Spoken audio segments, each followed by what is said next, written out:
Ce sont des biscuits de mon enfance, des biscuits du sud de l'Italie, notamment en Sicile, qu'on faisait à la maison pour toutes les occasions, les fêtes, les visites, pour remplir les boîtes en métal ou juste pour le plaisir d'en avoir sous la main. Chez nous, ils ont toujours été là, moelleux, légèrement craquelés, parfumés à l'amande avec parfois du citron, parfois de l'orange. Une recette de famille qu'on fait depuis toujours et qu'on aime partager. Ces pastels mandorla peuvent devenir ta nouvelle base. Moins sucrés que des meringues, plus tendres qu'un macaron et bien plus rapides à faire que des biscuits classiques à la farine. Ici, pas besoin de robot, pas de levure, pas de beurre, pas de gluten. Alors, je commence par verser 220 g de poudre d'amande dans un grand saladier. Ce sont des amandes sans la peau ici, mais si tu n'as que de la poudre complète, c'est-à-dire avec la peau, pas de souci. J'ajoute ensuite 100 g de sucre et je mélange à la cuillère tranquillement. Le choix du sucre peut tout changer. Un sucre blanc donnera un résultat neutre. Un sucre blond apportera une petite note vanillée. Un sucre complet donnera un biscuit plus intense, presque caramélisé. Alors c'est à toi de choisir ce que tu veux faire ressortir ici. Ensuite, j'ajoute le zeste d'un citron bio entier. C'est facultatif, mais je te le conseille vraiment. Le citron relève l'amande, apporte de la fraîcheur et équilibre la richesse du biscuit. Puis j'incorpore 3 blancs d'œufs moyens, environ 32 g chacun. C'est ce qui va donner à la pâte sa texture collante, souple, parfaite pour former les boules à la main. Puis mélange à la cuillère jusqu'à obtenir une pâte collante. Et si tu veux une version sans œufs, eh bien tu peux les remplacer par du jus de citron à ajouter petit à petit jusqu'à obtenir cette consistance.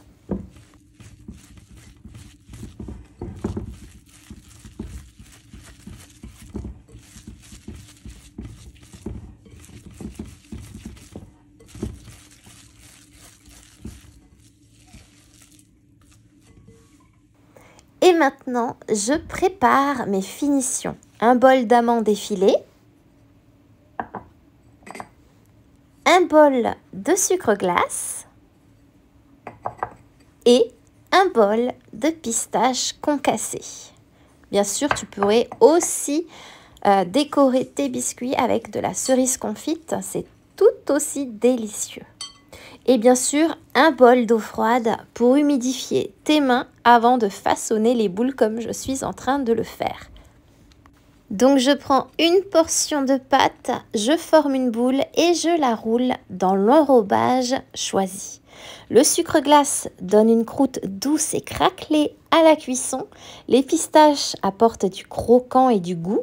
Les amandes effilées ajoutent un relief visuel et une note beaucoup plus rustique. Et bien sûr, comme je te l'ai dit, sinon, la cerise confite au centre.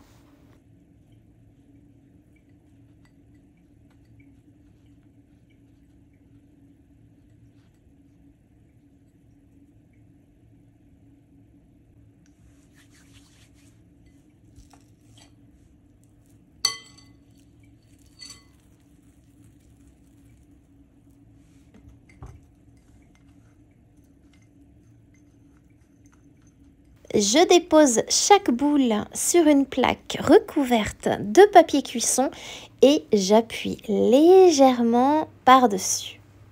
Je préchauffe mon four à 180 degrés, chaleur tournante, et j'enfourne pour 13 à 15 minutes. Surveille bien la cuisson, ils doivent rester pâles, légèrement dorés à la base et craquelés sur le dessus. Et je les laisse bien tiédir avant de les toucher. Ils vont se raffermir en refroidissant tout en gardant leur cœur bien tendre. Ces pastés di mandorla sont vraiment parfaits pour accompagner un café, pour offrir dans un sachet, pour composer un plateau de douceur de Noël ou simplement pour se faire plaisir. Ils se conservent plusieurs jours dans une boîte hermétique. Et ma question du jour pour toi est la suivante. As-tu déjà essayé ces biscuits ? hâte de lire ta réponse en commentaire et en attendant moi, il ne me reste plus qu'à te souhaiter une délicieuse dégustation.